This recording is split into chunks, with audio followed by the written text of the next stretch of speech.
Hey, yo, what's up, everyone? Welcome back to the channel. This is Smart TCG, and today I'm going to be going over my post-rotation tier list heading into the upcoming Atlanta Regional Championships. Post-rotation is finally upon us, and the metagame has changed quite a bit. So today I'm going to be going over where I think the current top decks in the standard format are sitting. So with that being said, if you enjoy the content, make sure to leave a like and subscribe. And let's hop right into it here. So hopping into it, we're going to go over some decks that have been getting quite a bit of talk recently and are expected to be pretty popular at upcoming tournaments. I'm going to start off here with Terrabox. This is a deck that saw quite a bit of success over at some of those Japanese tournaments, most notably one of the Champions Leagues. There were multiple in top 16. So this deck's pretty good. However, I do think that over the past couple weeks, people have kind of figured out how to play against it, kind of build their lists, to at least have a chance against it. Decks like Terrapagos Noctowl actually have a pretty good matchup, Archaladon as well. So I think this deck is fundamentally very powerful, but its matchup spread is pretty sketchy right now. So this might surprise some people, but I'm actually going to put Terrabox in tier B. I have tested this deck, and I'm pretty confident that it's actually not a tier A deck right now. It's just people are prepared for it. So yeah, that's currently the reason as to why I have Terrabox in tier B at the moment. It's a good deck, but it has some pretty rough matchups against some of the most powerful decks in the format. Next up here, we got Goldengo. This is another deck that has been getting some talk recently. It's pretty good. It does have a Cornerstone problem. There are a couple decks in the format that can power up Cornerstone pretty quickly. For example, decks like Raging Bolt, Terrapagos, and also Terrabox can power up a Cornerstone by the second turn of the game pretty consistently.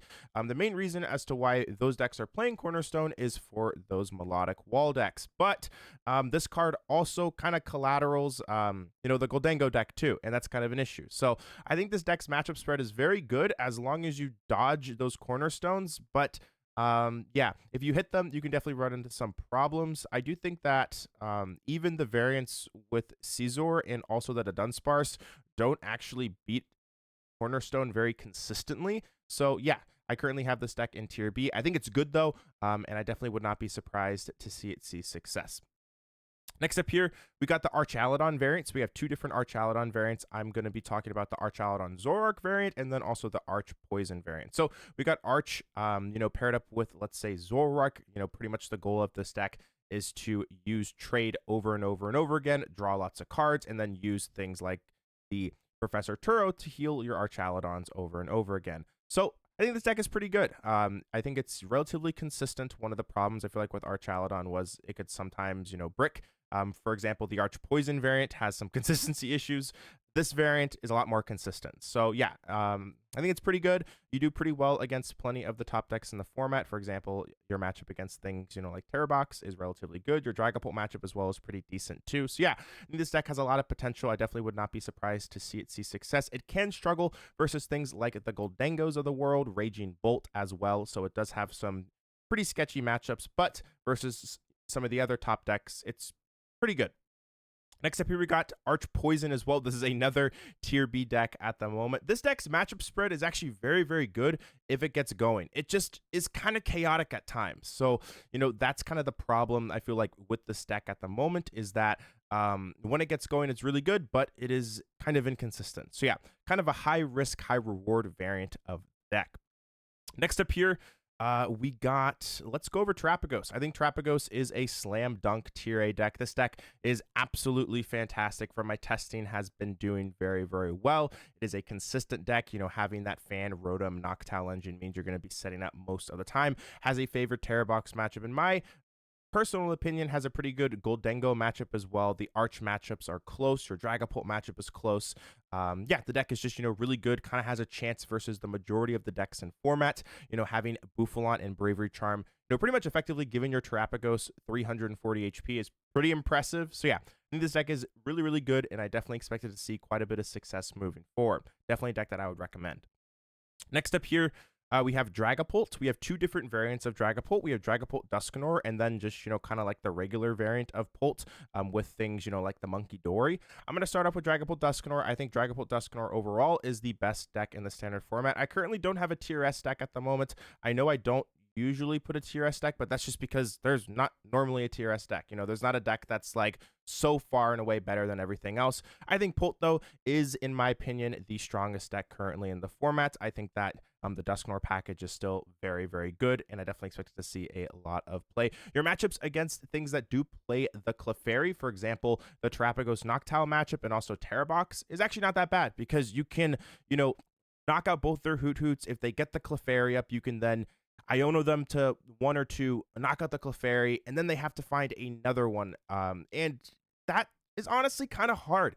It kind of reminds me of Mew VMAX in the past, where Mew VMAX's, you know, biggest threat arguably was a Drapion, but, you know, like if you used something like Iono Path, oftentimes they weren't able to, you know, find, let's say, a Stadium Bump and also a way to get you know, that Drapion back. So it's kind of the same thing with the Clefairy, is that you're continuously hand disrupting them, and it makes it pretty difficult for them to actually you know, find the pieces to be able to get the Clefairy back. So yeah, I think Pult's great. You know, pretty good matchups against a lot of things right now, and I definitely expect it to be one of the most successful decks in the format.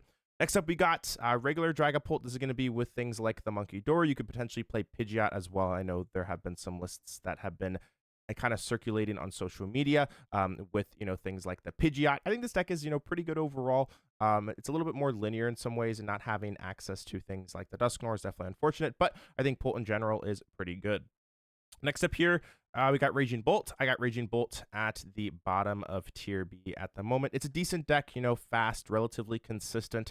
However, its matchup spread isn't necessarily amazing versus a lot of the top decks. I will say its Dragapult matchups are relatively okay. However, it kind of struggles to Terrabox. Its Goldengo matchup isn't great. Its Terapagos matchup as well is not fantastic as well. Its Gardevoir matchup is, you know, kind of sketchy. So pretty much the majority of the Terra decks, you know, that are able to you know, start with an all one prize board state definitely can kind of cause some problems for you. So yeah, Bolt's, I think, an okay deck, but isn't, I think, in the best position. Next up here, we got Gardevoir. Gardevoir is a deck that I think is really, really good. Yes, it did lose Curlia. However, your matchup spread overall, if you are able to get a Gardevoir up, is still really good. Your Dragapult matchup is pretty decent. If you have the Clefairy and also Mew EX, you can copy Phantom Dive and take 3 prize cards, knocking out a Duskull and also knocking out the active due to Clefairy. So that is pretty cool in some situations. Your matchup against Terapagos is pretty decent. Your Arch matchups are fine. Your Terrabox matchup is kind of close. It can be kind of sketchy if they are able to you know, knock out your Raltses kind of before you get set up. You kind of just lose at that point. But I do think that, you know, if you are able to get into a Gardevoir, you are okay. And yeah, I think the deck is, you know, pretty good overall. I definitely think it is one of the stronger decks in the format. Yes, it did lose a Refinement Curlia. However, I still respect it as one of the better decks in the format.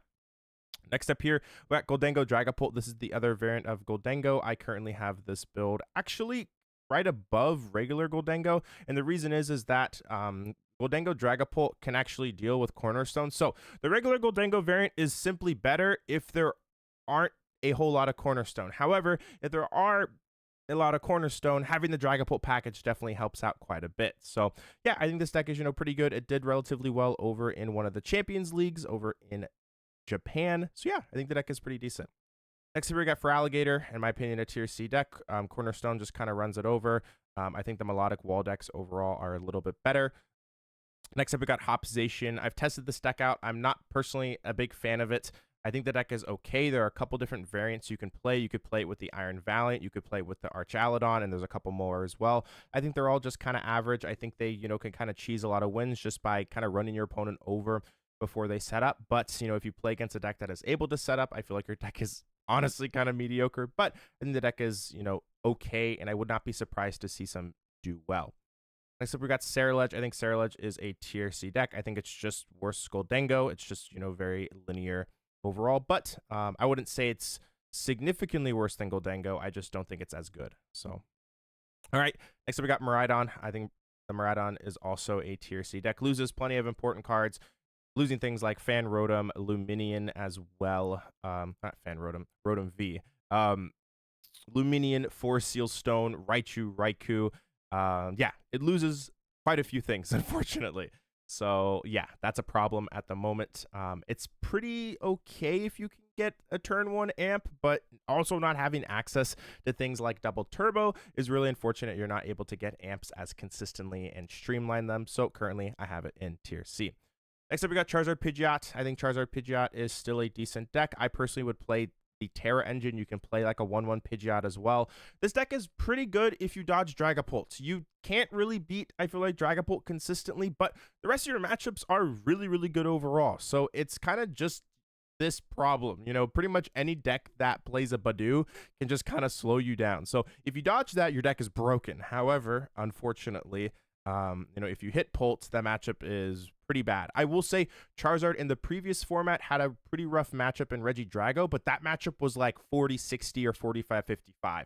Now Zard, you know, has to deal with the top deck in the format, and that matchup is not like 40-60. It's like 25-75, you know, 30-70. It's pretty bad. So in the previous format, you know, Charizard could kind of get away with having a rough matchup against the top deck because you could steal games against it. But in this format, that's not really the case at the moment. So at the moment, I think it's a good deck, but it's kind of risky to play. But yeah, if you dodge the Dragapult, you have a pretty solid deck. Next up, we got Zoroark. Zoroark has a couple different variants. I personally have been testing out the one, you know, with the reversal energy. I think it's okay. I think it's kind of just a bottom of tier B deck. I don't think it's necessarily that much better than Terra Box. I don't think it's, you know, really better actually at all.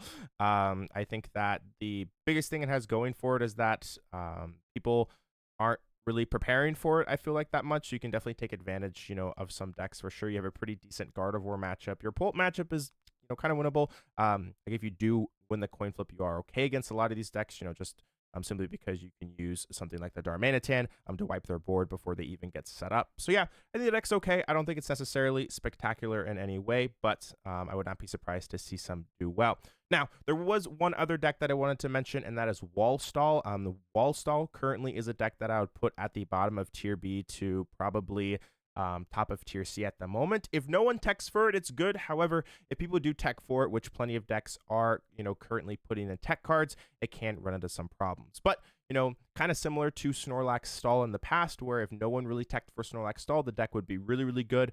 You kind of have to spin that wheel, right? You know, it's like, are we going to enter a format where everyone's teching for it, or are we going to enter a format where people, you know, kind of disrespect it? So it's really, really kind of difficult to gauge at the moment, but currently I'd put it at top of tier C or bottom of tier B at the moment. But if no one techs for it, it's a pretty good deck for sure. But anyways, that is going to do it for my tier list. Let me know if you agree or disagree in the comments. Let me know if there's any deck that you felt like I missed that I should have included on here. But anyways, thanks so much for all the support as always. I appreciate it. And this is Smart TCG. Speak with you guys again soon. Peace out.